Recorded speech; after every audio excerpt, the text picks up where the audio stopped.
El segundo apartado, lógicamente, es cómo se traduce esto en términos reales, en términos de capitalización. Y se traduce básicamente de la manera que podéis observar en la siguiente transparencia. En primer lugar, y como he comentado en la primera transparencia, está la conversión en acciones de los títulos convertibles que estaban en BFA y que pertenecían y pertenecen al FROB, y realmente aquí no hay un cambio radical de planteamiento. Además está aprobado y además estaba ya en nuestro balance. Lo que sí es nuevo son los otros dos capítulos a los que hago referencia a continuación. Por un lado, los 19.000 millones de capital se inyectarán en BFA, lógicamente. En primer lugar, dentro de BFA tendrán que enfrentarse a los requerimientos de capitalización del banco BFA, y otra parte bajará a Bankia. La parte que bajará a Bankia será del entorno de 12.000 millones de euros. Y en Bankia haremos una ampliación de capital más o menos de ese importe con derecho preferente de suscripción.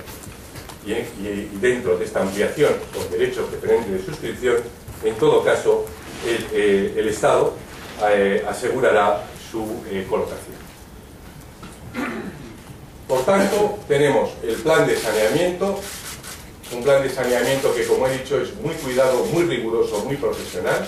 El plan de capitalización para hacer frente a ese plan de saneamiento, y ello me lleva al tercer punto. Realizado todo esto, ¿cómo queda el grupo Bankia? Y me gustaría contemplar esto desde tres perspectivas. En primer lugar, cómo quedan nuestras coberturas. En segundo lugar, cómo queda nuestro capital. Y en tercer lugar, cómo queda nuestra liquidez. Comenzando por el primer tema, aquí tenéis los niveles de cobertura. Como sabéis, porque lo he repetido ya hasta la saciedad, tenemos 15.600 millones de provisiones.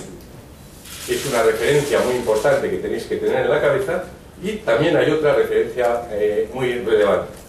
Teniendo en cuenta la nueva situación macro a la que nos enfrentamos, ha habido un volumen de créditos del orden de 13.000 millones de euros que los metemos en la watchlist, los metemos en subestándar, los queremos analizar con gran profundidad y seguir con gran profundidad.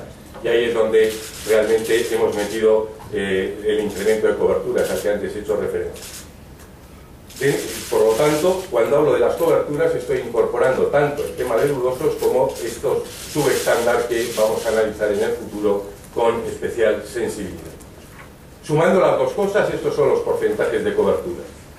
Tenemos unas coberturas que yo creo que nos permiten enfrentarnos al futuro con solidez. Tenemos una cobertura de la exposición inmobiliaria, como podéis observar, del 48,9%.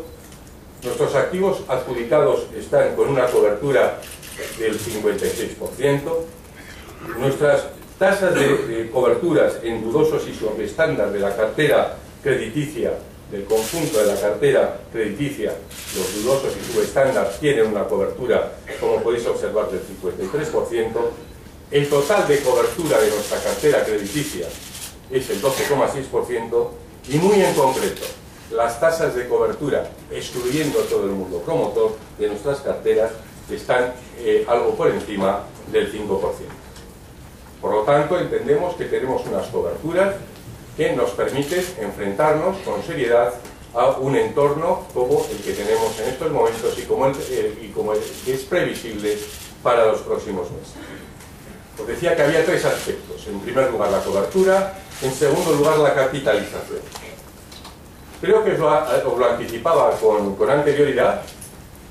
Nosotros pensamos que un grupo como este, con el tipo de negocio que tiene y con un activo saneado como el que estamos contemplando, tiene que tener un objetivo de capital principal en el entorno del 9,5. Eso es lo que nosotros además compartiremos en el mes de junio en nuestro plan estratégico, pero ya lo adelanto. Nuestro objetivo en términos de capital principal en este grupo, en un grupo saneado, teniendo en cuenta el tipo de actividades y de negocios en los que estamos involucrados, nos parece que tiene que tener un capital principal en el entorno del 9,5. Y esto se cumple tanto en el conjunto del grupo como en Bankia, tal como podéis contemplar en esta transparencia. Estamos hablando tanto para el grupo BPA como para Bankia de un capital principal del 9,6%. Por lo tanto, de nuevo, tenemos un capital principal que nos permite enfrentarnos al futuro con solidez. Y el tercer tema, al que hacía referencia, además de las coberturas y el capital, era la liquidez. Y desde este punto de vista, para visualizar este tema, que es un tema extraordinariamente importante, hemos puesto, yo creo, una referencia que me parece relevante. Y es cuántos vencimientos tiene este grupo desde junio del 2012 hasta diciembre del año 2014. Y podéis observar como en el caso del grupo total estamos hablando de 20.000 millones de euros y como en el caso de Bankia específicamente estamos hablando de 14.500 millones de euros. Y podéis ver cómo compara esto con las inyecciones de liquidez que se derivarán de la capitalización, además de que lógicamente cédulas hipotecarias y territoriales se pueden, lo que, como dicen los de mercados, rolar. Por lo tanto, creo también que tenemos una situación muy sólida desde el punto de vista de cobertura, de capital y de liquidez. Y con esto voy al final de mi presentación. Próximos pasos. Básicamente, todo lo que estamos hablando se encuadra en los meses que podéis ver aquí. La conversión del PRO, de los títulos del PRO en acciones ordinarias, entendemos que se producirá a mediados de junio, antes de la Junta General de Bankia. En segundo lugar, la ampliación de los 19.000 millones en BCA entendemos que se producirá a lo largo del mes de julio. Y la ampliación en Bankia con derechos preferentes estaremos hablando del último trimestre del año 2012. Esto, por lo tanto, es el plan de ejecuciones que tenemos para la capitalización a la que antes he hecho referencia. Y con esto termino y me pongo a vuestra disposición. Pero me gustaría hacer algunas referencias finales. El Banco de España nos requirió tres aspectos.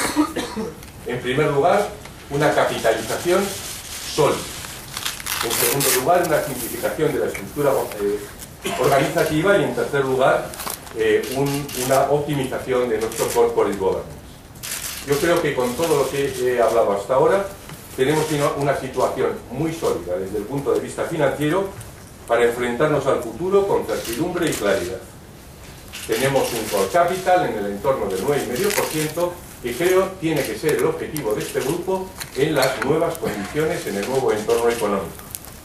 Y además de eso, hemos simplificado la estructura organizativa con el nuevo organigrama, que lo compartimos con vosotros, que has hecho referencia en el punto anterior, y desde el punto de vista de corporate governance estamos reduciendo el tamaño del Consejo en Bankia.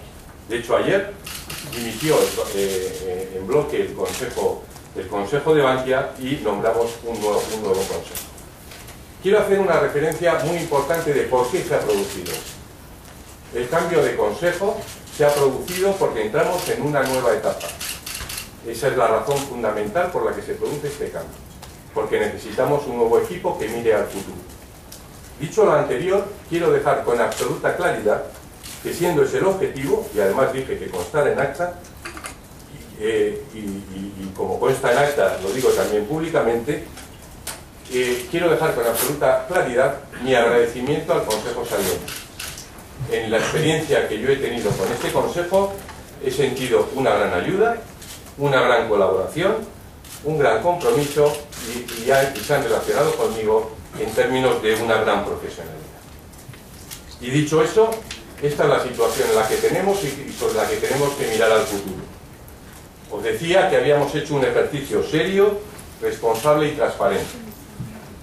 Un ejercicio que nos dota de una capacidad financiera que nos permite enfrentarnos al futuro.